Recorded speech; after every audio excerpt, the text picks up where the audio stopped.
ગોધરા તાલુકાનું આ છબનપુર ગામ માં ભગવતી આવડમાના સાનિધ્યમાં વર્ષોથી અમારા જે વડવાઓ માં ભગવતીની આરાધના કરતા, માં ભગવતીના ગુણગાન ગાતા,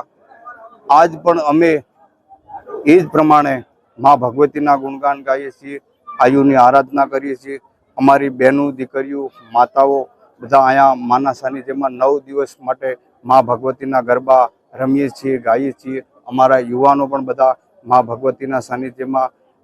અહીંયાના ભાવથી માને યાદ કરે છે, રોજ ગરબા રમે છે, 2 ટાઈમ માં ભગવતીની આરતી થાય છે। અહીંયા જગદંબાની અમારે પરંપરાગત માં ભગવતીની વાડી પણ અહીંયા વવાય છે અને અમારી બહેનો દીકરીઓ પણ દશેરાના દિવસે માં ભગવતીને પ્રાર્થના કરજો કે એ માં અમારી ચારણ વ્રણની લાજ તારે રાખવાની છે। ભગવતીના ગુણગાન ગાતા અમારી બહેનો દીકરીઓ માં ભગવતીને યાદ કરે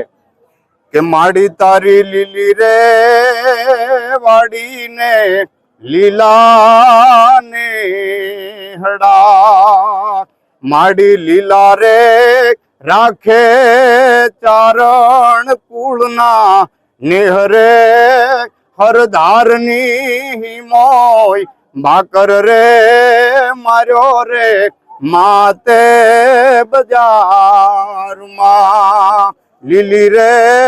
વાડીને લીલા ને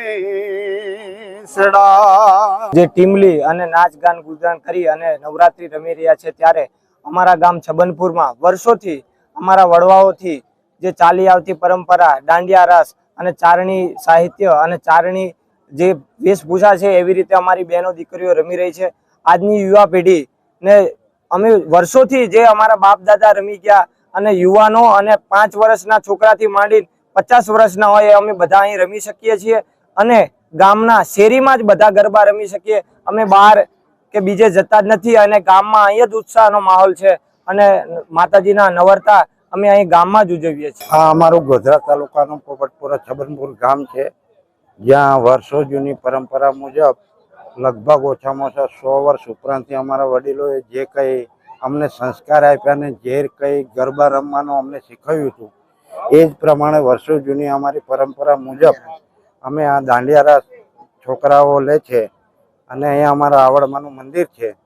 ત્યાં બધું આખો ગામવાળા ભેગા થઈને અને અમારા ઘરની દીકરીઓ અને અમારા દીકરા અમારા જ આંગણે ગરબા રમે એવું અમારું આયોજન છે અને એ પ્રમાણે અમે ગરબા રમાડીએ છીએ। ખાસ કરીને મહિલાઓ અલગ ગાય છે અને પુરુષો ગાય છે, એટલે કેવી રીતે આયોજન કરવામાં? એ અમારામાં મહિલાઓ રે એ પણ અલગ રીતે ગરબા રમે છે, દીકરાઓ પણ દાંડિયા રાસ અલગ રીતે રમે છે।